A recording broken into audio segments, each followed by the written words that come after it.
त्याला असं आवाहन करतोय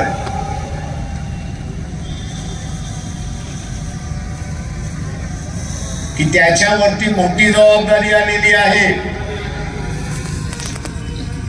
आरक्षणाचा तो असणारा लाभार्थी आहे, आरक्षणातला तो हुशार आहे म्हणून त्याला नोकरी लागली।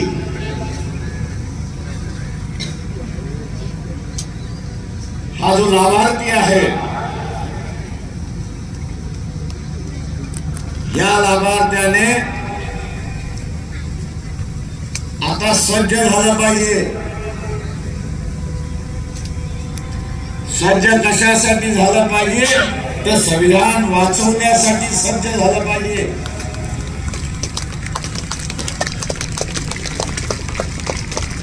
लाभार्थी आहे तो आणि म्हणून त्याने या निवडणुकीमध्ये त्यांनी किंवा त्याच्या नातेवाईकाच्या मार्फत योगदान दिलं पाहिजे हे आपण लक्षात घ्या।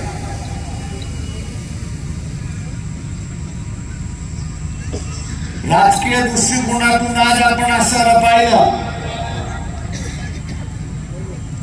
की जो ओबीसी धनगर असेल, माळी असेल, साळी असेल, कुणबी असेल, लोहार असेल, सोनार असेल,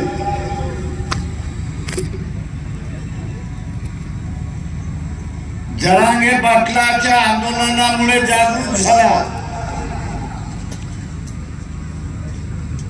त्याच्या हक्काची आणि अधिकाराची त्याला जाणीव झाली।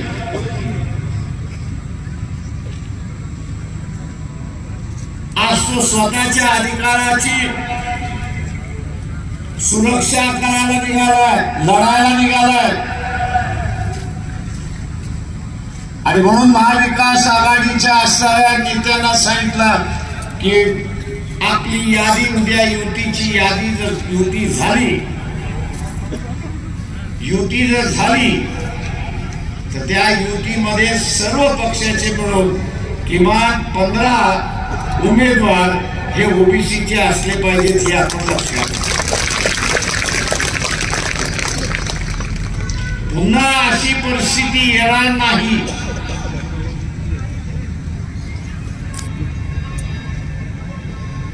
दक्षता आपल्याला घ्यायची असेल आणि ती घ्यायची आहे तर लोकशाही मधले जे उमेदवार आहेत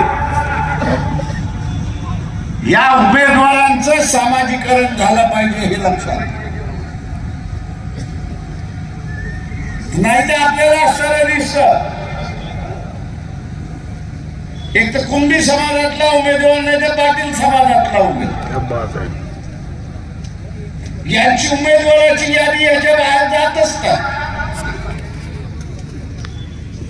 किमान 15 दिले तर उरलेले उमेदवारी जे आहेत ते ह्या दोन समूहाला आपल्याला देता येतात अशी परिस्थिती। तुम्ही उमेदवारीच दिली नाही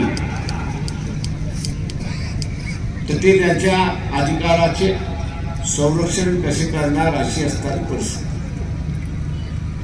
आणि म्हणून मी हा जो आरक्षणाचा लाभार्थी आहे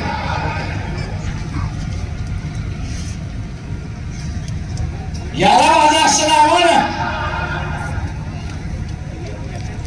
की खिशाला चाक पडली तरी चालेल,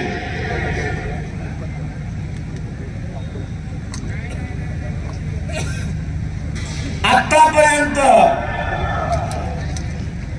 जी भाषा होती आणि वृत्ती होती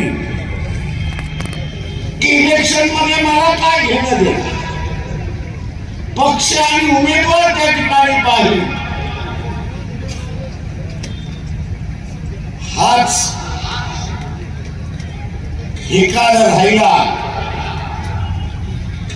आणि उद्या बीजेपी आरएसएस सत्तेवरती आली तर सगळ्यात पहिला आघात जो आहे तो या लाभार्थीवरती झाल्याशिवाय राहणार नाही आपण लक्षात। बरोबर, या लाभार्थीवरती झाल्याशिवाय लक्षात नाही।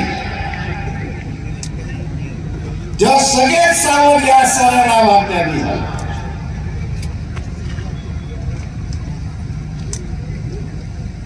ज्या प्रमाणात इथला